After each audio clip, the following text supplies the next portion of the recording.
the Finance Forecasting Challenge hosted by the CFA Societies of the Western U.S. The first thing to do is select a username. If you are a CIO of a fund company and prefer that your predictions be anonymous, you can simply use a pseudonym for your name. Then pick a username that you like. Be sure to note, however, that you're a member of a CFA society, and if so, which one. That's how we build community. Choose a question that you want to forecast. It's usually best to pick a question that you know something about or think you have an edge in. You'll want to do a lot of reading and research in order to do a deep dive into the topic. Let's pick, will the yield curve for the 2-year and 10-year U.S. Treasuries invert before 2019? This is a critical question because yield curve inversion has been shown to be a reliable predictor of recessions, which is something that affects all financial professionals.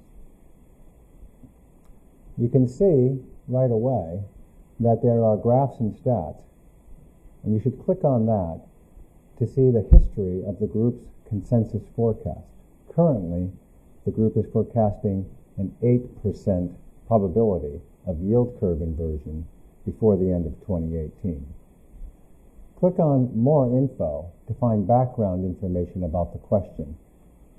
Then click on Comments and Forecasts to see what the group is saying about the topic.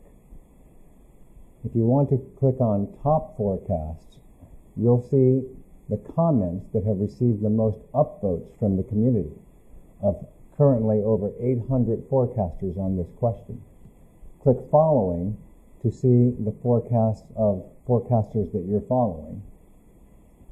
If you hover over a username, it will tell you whether they're a member of a CFA society or not. And that's how we maintain our interactive community.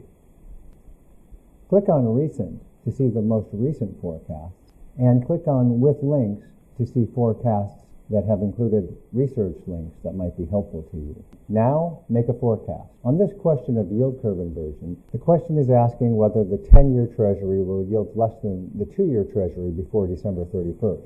I'm going to answer a probability of 0, although in the book Super Forecasting, they recommend that you make more granular forecasts. Instead of 50% or 0%, throw in 2% if you mean 0. And that encourages accuracy. But because I know that the yield curve rarely inverts unless a recession is really coming, I'm going to answer 0. Providing a rationale for your forecast enables the CFA community globally to interact and exchange ideas. If you want to let another participant know that you're referring to their forecast, put an @ sign before their username. If you want to actually show their comment, you can copy the link and paste it. Then hit Submit. To see your profile, hit Profile at the top, and that will show you your Brier score, the number of questions you forecast, and the number of upvotes you've received from other participants. It also shows your forecast history and can link you to all the people that you're following and who are following you.